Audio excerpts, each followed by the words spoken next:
The punch never came.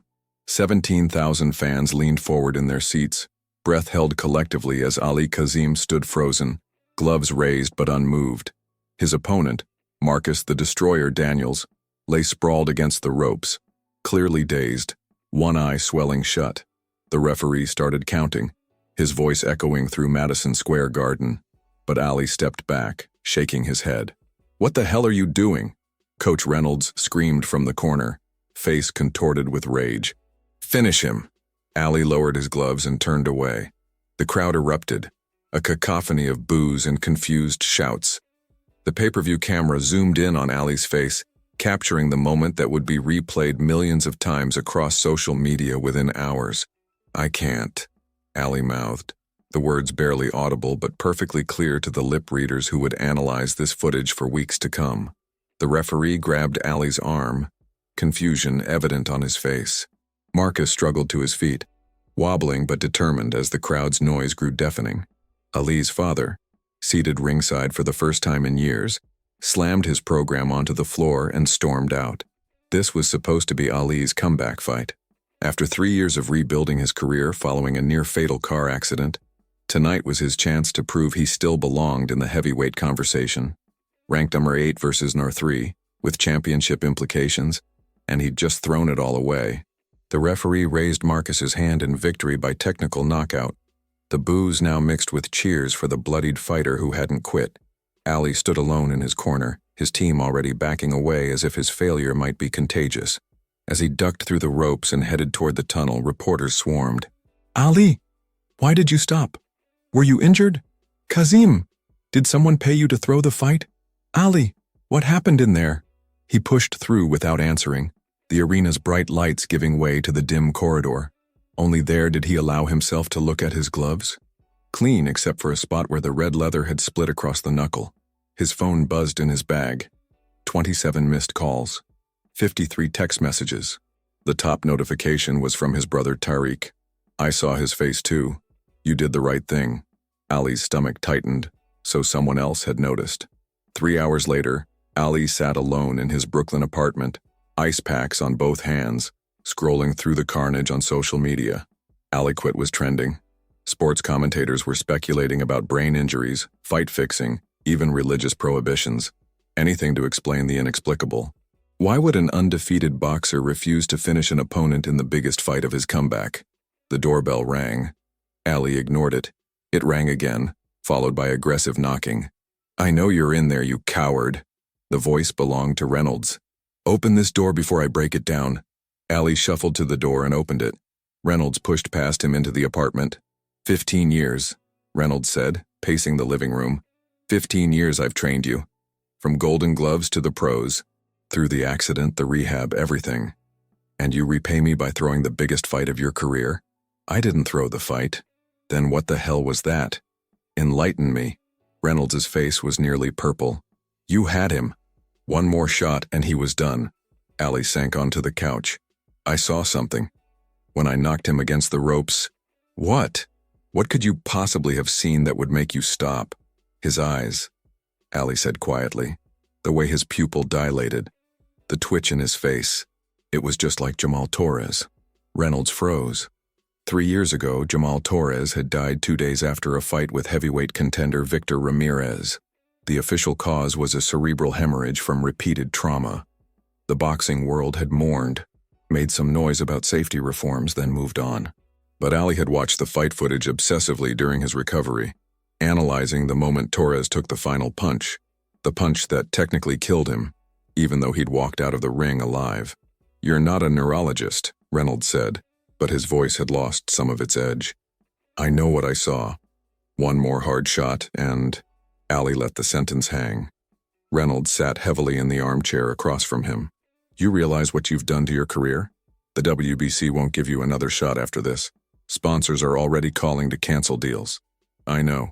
Your father called me, said he's done, said you've embarrassed the family name. Ali nodded. His father, once a promising boxer himself before a hand injury ended his career, had pushed his son relentlessly since childhood.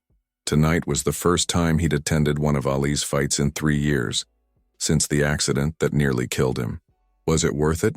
Reynolds asked. genuine confusion in his voice. Throwing everything away for a guy who would have knocked you out cold if the positions were reversed? Allie's phone buzzed again. This time it was a notification from ESPN. Breaking. Fight footage shows Marcus Daniels may have suffered serious injury before Kazim's controversial stoppage. Medical experts weigh in. Allie handed the phone to Reynolds, who read the headline and frowned. "They're starting to see it," Allie said. Reynolds tossed the phone back. "Doesn't change anything. Boxing isn't about being nice, it's about winning. Maybe for me it's not anymore." Reynolds stood up. "Get some sleep. We'll talk when you're thinking straight again." He headed for the door, then paused. "The commission will want to investigate. They'll assume you threw the fight for money. Be ready for that." After Reynolds left, Allie opened his text messages. Most were from journalists, former training partners, or angry acquaintances. But his brother's message stood out. "I saw his face too. You did the right thing." Tariq had been ringside too, a doctor specializing in traumatic brain injuries. The only person who might have noticed the same warning signs. Allie started to reply, then stopped as his phone rang. Unknown number. "Hello? Is this Ali Kazim?" A woman's voice. Unfamiliar. "Who's asking?" "My name is Dr. Sophia Chen. I'm a neurologist at Mount Sinai Hospital. I'm treating Marcus Daniels." Allie's heart stopped. "Is he?" "He's stable, but I'd like to speak with you. In person. It's important." Allie gripped the phone tighter. "What's this about?" "Your decision tonight may have saved his life." Allie's apartment buzzed with the sounds of the city filtering through closed windows. Sirens wailing somewhere on Atlantic Avenue, bass thumping from a passing car, the hiss of the radiator fighting against the November chill. He'd barely slept, his mind replaying those crucial seconds in the ring over and over. Dr. Chen sat across from him at his small kitchen table, her white coat exchanged for casual clothes, but the gravity of her profession still evident in her demeanor. She sipped from a mug of tea, studying him with the careful gaze of someone used to looking for hidden symptoms. "I shouldn't be here," she said finally. "Patient confidentiality and all that. But what I saw in those scans," she shook her head, "and then what you did in the ring. I had to meet you." "How is he?" Allie asked, his own tea untouched. "Stable. Tests confirmed a minor subdural hematoma, bleeding between the brain and its covering. If he'd taken another significant blow..." She didn't finish the sentence. "So I was right." "Yes, though how you spotted the signs from inside the ring I have no idea. Even in the replay, I wouldn't have caught it without medical training." Allie traced a scar along his knuckle. "After my accident, I spent months in rehab watching fight footage, studying, learning to spot trauma. I became obsessed with the Torres fight." Dr. Chen nodded slowly. "The commission is keeping this quiet for now. Marcus's team is saying it's just a concussion. Why? Money. Pride. A diagnosed brain bleed means at least 6 months suspension, probably longer. He was one fight away from a title shot." Allie laughed bitterly. "So was I. You knew what you were giving up." He nodded. His phone buzzed on the table. Another call from his father. Sixth one since morning. He declined it. "They're calling you a coward, Dr. O," Chen said, gesturing toward the muted TV where sports analysts were still dissecting last night's fight. "But what you did took more courage than finishing the fight. Try telling that to my father. Or my coach. Or the fans who paid to see a knockout. What will you do now?" Before Ali could answer, his phone rang again. This time it was Tariq. He answered and put it on speaker. "Ali, have you seen it?" Tariq's voice was urgent. "Seen what?" "ESPN just aired enhanced footage from a new angle. It shows exactly what you saw. The facial asymmetry, the pupil dilation. They've got neurologists confirming what it means. You're trending again, but now people are calling you a hero." Ali exchanged glances with Dr. Chen. "I'm with Marcus's doctor right now." A pause. "Wait, what? Is that ethical?" Dr. Chen leaned toward the phone. "Not remotely. Please don't mention this to anyone, Dr. Kazim." "Of course not," Tariq said. "Ali, the WBC president, just released a statement. They want to meet with you." After the call ended, Ali opened Twitter. The narrative was indeed shifting, but the boxing world remained divided. For every post praising his medical awareness and sportsmanship, there were others condemning him for denying fans the knockout they'd paid to see. A text message from Reynolds appeared. "Commission hearing scheduled for Friday. Be there at 10 a.m. Bring your brother." "What does that mean?" Dr. Chen asked, reading the confusion on Ali's face. It means my coach thinks Tariq can back up my story. Explain what I saw from a medical perspective. Will that be enough? Ali shrugged. Depends what they're looking for. If they want to make an example of safety in the sport, I'm the perfect poster boy. If they want to protect the status quo, Dr. Chen stood to leave. For what it's worth, Marcus was asking about you this morning. Wanted to know why you stopped. What did you tell him? That he should ask you himself when he's better. She handed him a business card. My personal number is on the back. If you ever want to talk more about what you experienced, not as Marcus's doctor, but as someone interested in improving boxing safety, I'd like to hear it. After she left, Ali finally checked his voicemails. Most were from journalists or friends, but the final one was from his father. You bring shame to this family, Hamid Kazim's voice growled through the speaker. I sacrificed everything for your career and you throw it away on sentimentality. Your opponent is not your friend. The ring is not a place for mercy. Until you understand this, you are no son of mine. Ali deleted the message and stared out at the Brooklyn skyline. The apartment he'd bought with his last big purse suddenly felt too large, too empty. His phone buzzed with a text from an unknown number. Just heard what happened. I'm in town. Let's talk. Victor Ramirez. The man who had thrown the punch that killed Jamal Torres 3 years ago. The man whose career had continued uninterrupted while Ali had studied the footage of Torres's death like a man possessed. He typed back, when and where. The response came immediately. Tonight. Gleason's gym. 9 p.m. For the first time since the fight, Ali felt a spark of purpose. Whatever came next, the commission hearing, the public opinion roller coaster, his father's rejection, suddenly seemed less important than this unexpected meeting. As night fell over Brooklyn, Ali grabbed his gym bag and headed out. His decision in the ring no longer feeling like career suicide, but like the first step on a new path.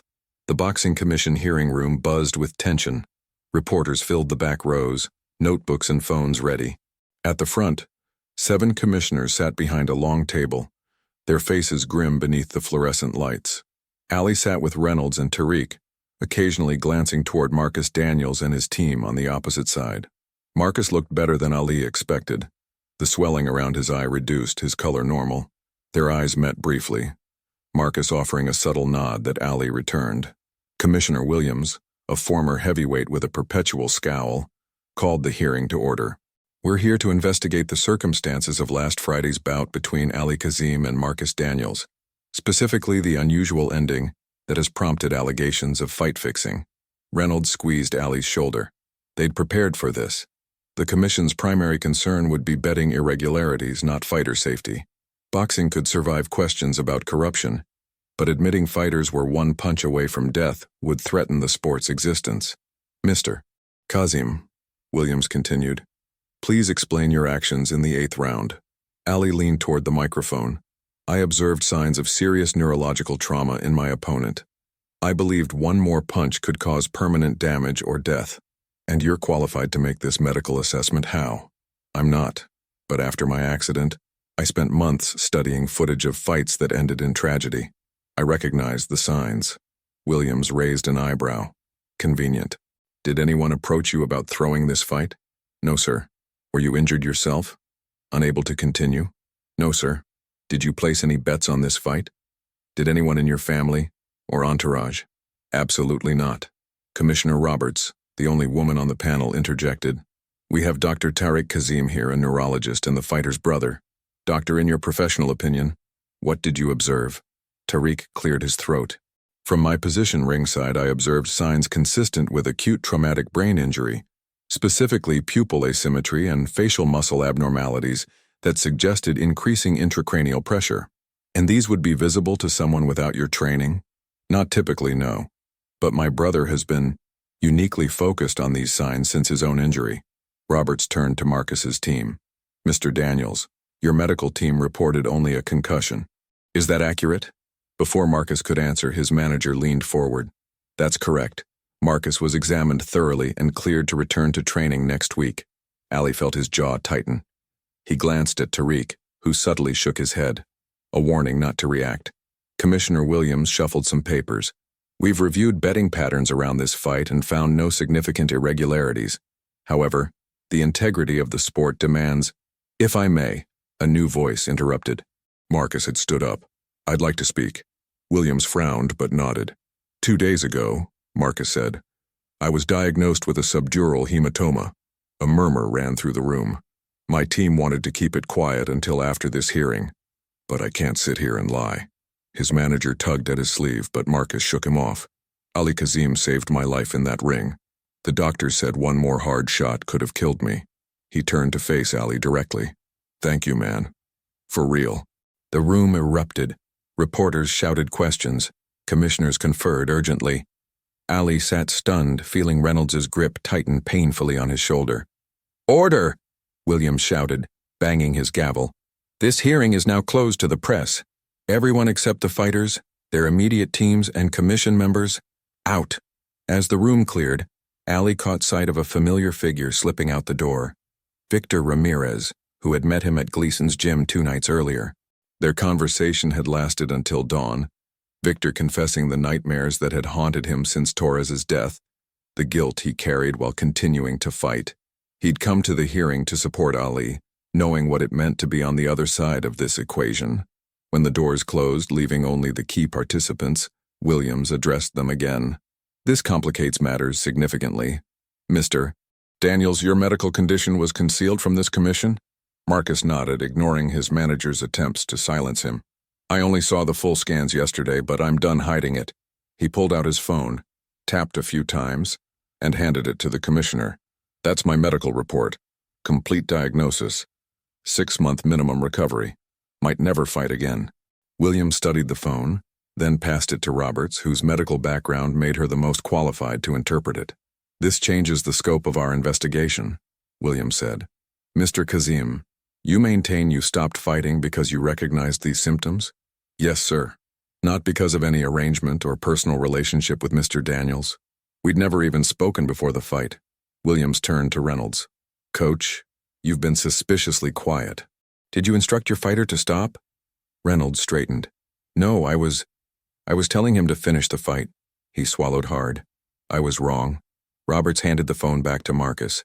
Given this new information, I move that we clear Mr. Kazim of any wrongdoing and commend his actions as being in the best interest of fighter safety.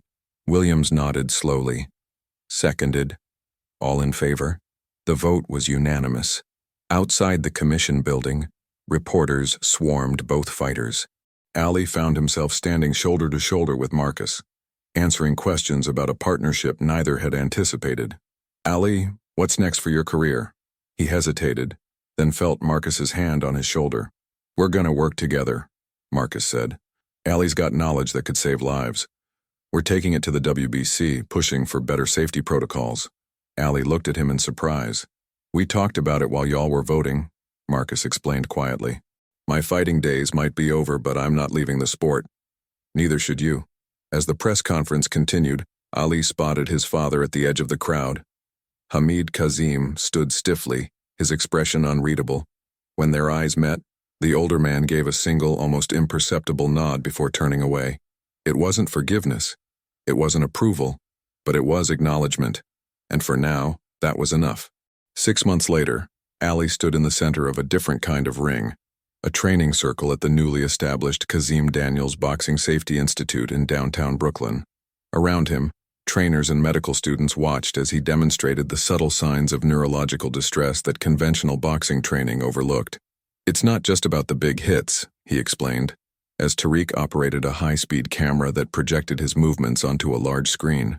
It's about cumulative damage, the small tells that show a fighter needs to stop before it's too late. The institute, funded partly by the WBC and partly by private donors, had become Ali's new purpose. He hadn't fought professionally since that night with Marcus, but he'd found a different kind of fight, one for the future of the sport he loved. Marcus entered the gym, moving well despite the lingering effects of his injury. The doctors had been right. His fighting career was over, but his voice in boxing had only grown stronger. Together with Ali, he'd become an advocate for reforms that many in the old guard resisted, but couldn't ignore. Got some news, Marcus said, pulling Ali aside as the trainees took a break. WBC just approved our new scanning protocols for all championship fights. Baseline tests for everyone. Advanced imaging after any suspected concussion. Ali grinned. That's 3 of the 4 major organizations now. There's more. ESPN wants to do a special. 1 year after The Punch That Never Came, that's what they're calling it. Ali groaned. Dramatic. Hey, it changed things. You changed things. Marcus gestured around the gym. All this exists because you saw something and had the guts to stop. Reynolds pushed through the gym doors, followed by a group of his young fighters. The coach had initially resisted Ali's new direction, but gradually had come to support it, especially after one of his prospects showed signs Ali had taught him to recognize, potentially preventing another tragedy. Your father's outside, Reynolds said to Ali. Says he wants to see what you've built. Ali froze. Despite the subtle thaw at the commission hearing, he and his father had barely spoken in months. You should show him, Marcus said. He might be ready to understand. Ali nodded and headed for the door. Outside, Hamid Kazim stood examining the institute's sign, his hands clasped behind his back. Dad. Hamid turned. His face was thinner than Ali remembered, the lines deeper. Your mother insisted I come, said I was being stubborn. She's usually right. A ghost of a smile crossed Hamid's face. The Jordanian Boxing Commission has adopted your protocols. Did you know? Your uncle called to tell me. Said my son was changing the sport. We're trying. Hamid gestured to the building. Show me. As Ali led his father inside, explaining the technology, the training methods, the research partnerships with medical schools, he felt a weight lifting, not completely, but enough to stand straighter. Later that evening, Ali sat on the rooftop of his building, the Brooklyn skyline glittering before him. His phone buzzed with a text from Dr. Chen, who had become a key advisor to the institute and, increasingly, a personal friend. Just saw the announcement about the WBC protocols. Congratulations, dinner to celebrate? He smiled and typed back, name the place. As he set his phone down, Ali reflected on the path that had led him here. One moment of clarity in the ring, choosing life over victory, conscience over glory, had cost him a career but given him a calling. The punch that never came had landed after all, not on Marcus, but on the boxing world itself. And its impact was still reverberating, changing the sport punch by punch, fighter by fighter, life by life. If you made it this far and felt every word, won't you leave without subscribing? I tell these stories with my heart in my hand to reach people like you, who feel, who get emotional, who live. If this truly touched you, give back, comment, subscribe. Come be part of this family with me until the next video.